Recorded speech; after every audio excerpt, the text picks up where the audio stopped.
রহমতুল্লাহ।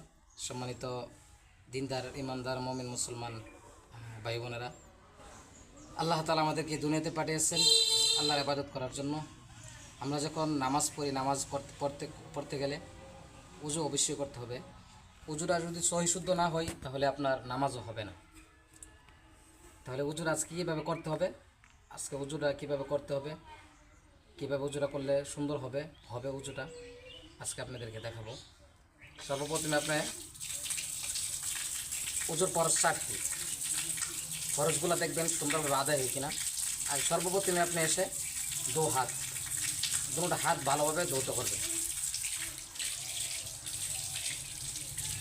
হাতগুলো এইভাবে ধৌত করবেন যত কোনো একটা পশম পর্যন্ত যেমন আপনার শুকনো না থাকে। যদি এক পশম পর্যন্ত শুকনো থাকে তাহলে কিন্তু আপনার উজু হবে না।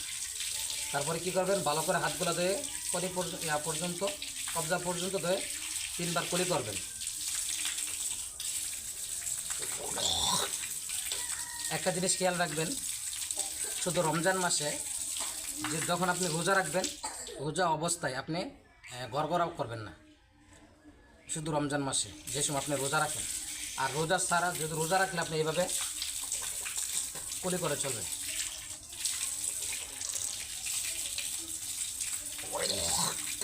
তারপর আপনি কি করবেন, 3বার নাকের ভিতর পানি দিবেন।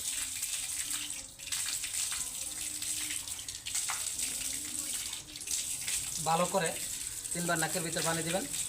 তারপরে কি করবেন, সমস্ত মুখ ভালো করে ধৌত করবেন। মুখ ধোয়া কিন্তু উজুর 4 ফরজের মধ্যে 1 ফরজ। সুন্দরভাবে মুখটা ধৌত করবেন। যাদের দাড়ি আছে, চাপ দাড়ি, তারা ভালোভাবে খিলাল করবেন।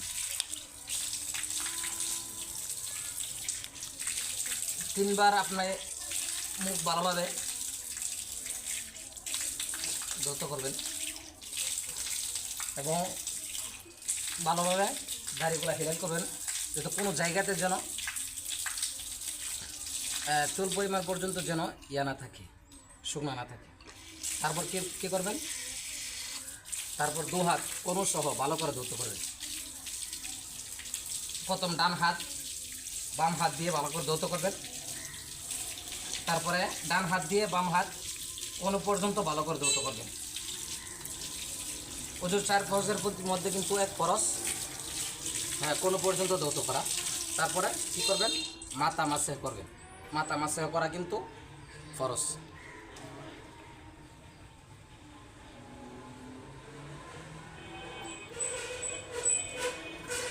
তিন ভাগের এক ভাগ করলে হয়ে যাবে। তারপরে 2 পায়ের টাকনো সহ ভালো করে ধৌত করবেন। ডান হাত দিয়ে ডান পাউডা ভালো করে ধৌত করবেন। ভালো করে আঙ্গুলগুলো হিলেল করবেন এইভাবে। অনেক যে আঙ্গুলের যে নখগুলো আছে, নখের চিপাটির মধ্যে ভালো করে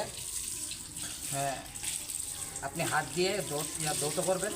এই চিপাগুলোর মধ্যে যেন কোনো ময়লা না থাকে এবং চুল পরিমাণ পর্যন্ত কোনো যেহেতু না থাকে, শুকনা না থাকে এইভাবে। তারপরে বাম হাত দিয়ে বাম পাওটা ভালো করে ধৌত করবেন। এই নখগুলা পর্যন্ত সুন্দরভাবে ধৌত করবেন। একটু খেয়াল করবেন উজু করার সময় চুল পরিমাণ পর্যন্ত যেন মানে পশম পরিমাণ পর্যন্ত কোনো জায়গা যেমন খালি না থাকে, অর্থাৎ পানি দিয়ে যেমন সবটা ভিজে। যদি আপনার উজুরা সুন্দরভাবে না হয় তাহলে আপনার নামাজ হবে না। আপনার নামাজ না হলে আপনার ইবাদত, উজু ভালো করে না হলে আপনার নামাজও কবুল হবে না। আপনি সারাদিন নামাজ কিয়ামত রাত পর্যন্ত নামাজ পড়তে পারবেন, নামাজ কবুল হবে না।